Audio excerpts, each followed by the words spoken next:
بسم اللہ الرحمن الرحیم۔ السلام علیکم اسٹوڈنٹس، جیسے کہ آپ کو پتہ ہے اب ہم نے پاکستان کا چیپٹر سٹارٹ کیا اور اس میں اس کی آبادی ہم نے دیکھی۔ اس کے بعد یہاں پہ پیدا ہونے والی اہم فصلیں ہم پڑھ رہے تھے۔ کل ہم نے چاول کی فصل کے بارے میں پڑھا اور اس کی پیداوار کے علاقوں کے بارے میں جانا۔ آج ہم باقی فصلوں کے بارے میں پڑھیں گے۔ دوسری پاکستان کی اہم غذائی فصل گندم ہے۔ گندم جو ہے وہ انسان کی سب سے زیادہ مقبول غذا ہے، یعنی پاکستان کے لوگوں کی سٹیپل فوڈ جو ہے وہ گندم ہے، اور اس کی کاشت بھی پاکستان میں بہت پرانے وقتوں سے کی جا رہی ہے، اور یہ ربی کی فصل ہے۔ کل زیر کاشت رقبے کے زیادہ رقبے پر گندم کاشت ہوتی ہے، باقی نصف جو ہے زیر کاشت رقبے کا گندم سے نصف جو ہے اس کے اوپر ہم چاول اور باقی چوتھائی حصے پر دیگر اناج وغیرہ بیجے جاتے ہیں۔ گندم کی پیداوار کے لیے موزوں طبعی حالات کا ہونا ضروری ہے۔ اس کو پکنے کے لیے 90 دن کا عرصہ ایسا ہو جس میں ٹھنڈا اور مرطوب موسم درکار ہے۔ فصل کی کاشت کے موقع پر گرم اور خشک موسم اور صاف ستھری فضا بہت مفید رہتی ہے۔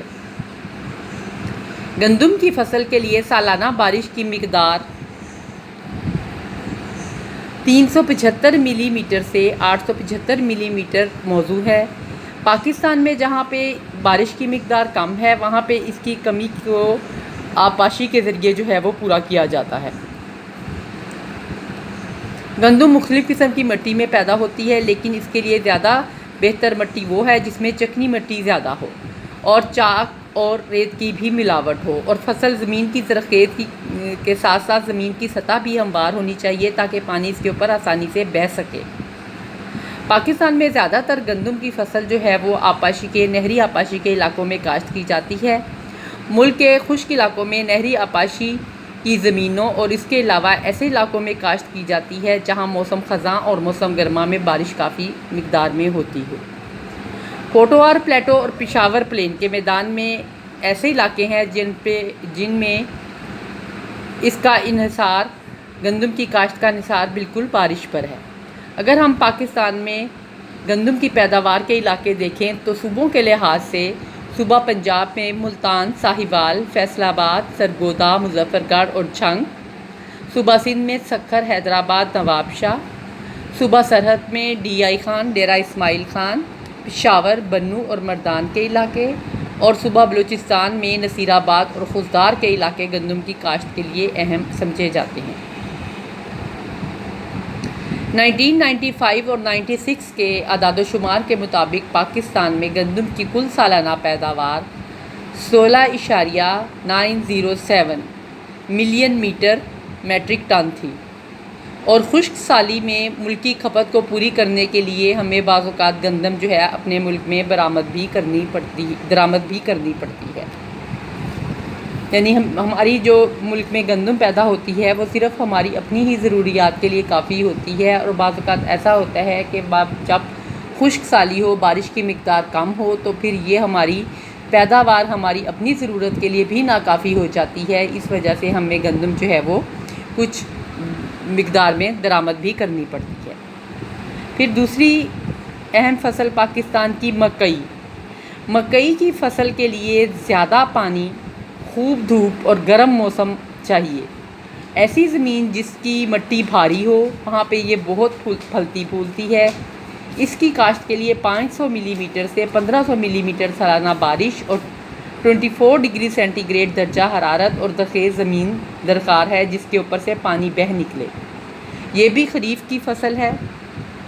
زیادہ تر پہاڑوں کے دامنی علاقوں، پشاور اور مردان کے میدان اور پنجاب کے نہری علاقوں میں اس کی کاشت کی جاتی ہے۔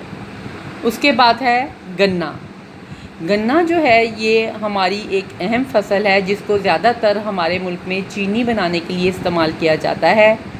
گنے کی کاشت کے لیے بھی عمدہ زمین اور بافرات مقدار میں پانی اور کھلے کھیتوں کا ہونا ضروری ہے، کیونکہ گنے کی فصل ایسی ہے جو کہ سال سے 2 سال تک زمین پہ رہتی ہے، اس لیے اس کے لیے جو ہے وہ سرپلس زمین کا ہونا بھی ضروری ہے۔ خشک موسم اور پالا اس کی کاشت کے لیے نقصان دہ ہے، اور عام طور پر اس کی کاشت ایسے علاقوں میں کی جاتی ہے جہاں آبپاشی ہوتی ہو۔ ملتان، پشاور اور مردان کے اضلاع میں اس کا زیر کاشت رقبہ سب سے زیادہ ہے۔ اس کے بعد جو زیادہ تر سخت موسم کا جو ہے فصل ہے، سخت موسم کی فصل ہے، جو کہ گندم کی نسبت سخت موسم میں بھی پھلتی پھولتی ہے۔ کم زرخیز علاقوں میں اس کی پیداوار خوب ہوتی ہے۔ یہ گندم کے مقابلے میں خشک سالی کو بھی برداشت کر لیتا ہے۔ پاکستان کے ایسے علاقوں میں جہاں پہ گندم کی کاشت کے لیے موزوں طبعی اور غیر طبعی حالات نہیں، وہاں پہ گندم کے بجائے ہم جو کی کاشت کرتے ہیں۔ اس کے بعد جوار، باجرہ اور چنا یہ بھی اناج کی فصلیں ہیں جو کہ ریتیلی اور خشک زمین پر بھی اور کم زرخیز زمین پر بھی کاشت کی جا سکتی ہیں، جہاں پر پانی کا کوئی خاص انتظام نہ ہو۔ جوار، باجرہ جو ہے وہ خریف کی فصلیں ہیں اور چنا ربی کی فصلوں میں سے ایک ہے۔ اس کے بعد ہے کپاس۔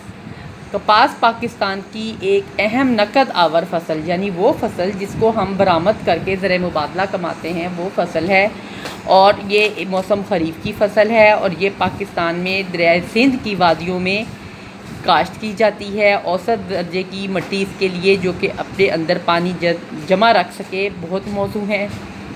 فصل کاٹتے وقت موسم خشک اور گرم ہونا چاہیے۔ 80% سے زیادہ رقبے پر پاکستان میں امریکن جو گندم ہے، یہ کپاس ہے، اس کی کاشت کی جاتی ہے، اور اس کی کاشت کا کل رقبے کا 3/4 حصہ پنجاب میں ہے، اور باقی حصہ جو ہے وہ اس کا سندھ میں ہے۔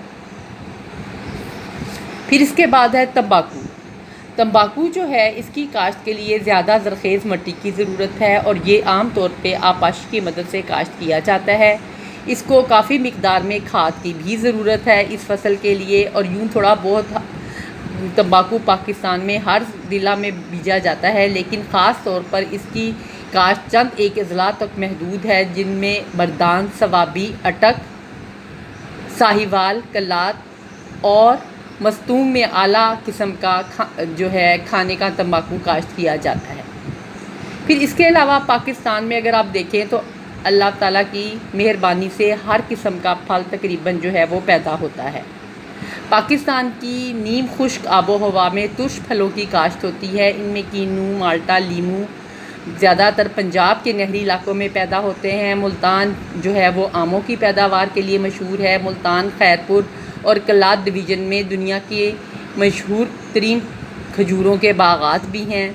اس کے علاوہ اگر ہم دیکھیں آڑو، آلوچے، سیب، بادام، آلو بخارا، خوبانیاں اور ناشپاتیاں پشاور، مردان، ہزارہ اور کوئٹہ کے اضلاع میں پیدا ہوتے ہیں، جن علاقوں میں موسم سرما میں بارش ہوتی ہے۔ اس کے علاوہ اعلیٰ قسم کے سیب، آڑو، چیری اور انار کوئٹہ میں پیدا ہوتے ہیں۔ اس کے علاوہ پاکستان میں خشک میووں کی سالانہ پیداوار کا اندازہ بھی 74.5 لاکھ کلو گرام کے قریب لگایا گیا ہے۔ اب پاکستان کی فصلوں والا ٹاپک ہمارا ختم ہو گیا۔ کل انشاءاللہ ہم پاکستان کے معدنی اور توانائی کے وسائل جو ہیں وہ پڑھیں گے، ٹھیک ہے؟ اور اس سے پہلے پڑھنے سے پہلے پیچھے والا آپ اچھی طریقے سے یاد کر لیں۔ غذائی فصلیں اور پاکستان کی آبادی جتنا ہم نے پڑھ لیا ہے وہ اچھے طریقے سے آپ ریوائز کر لیں اور ساتھ ساتھ یاد کریں، اور ساتھ بچوں آپ پاکستان کا نقشہ جو ہے وہ اپنے ہاتھ سے بنانے کی کوشش کریں، تاکہ آپ کو ایگزام میں جب آپ کوئی بھی کویسچن آئے تو آپ اس کے ساتھ یہ نقشہ ڈرا کر سکیں۔ آج کے لیے اتنا ہی، آپ کا لیکچر کافی ہے۔ چلے اللہ آپ کو اپنی حفظ و امان میں رکھے۔ اللہ حافظ۔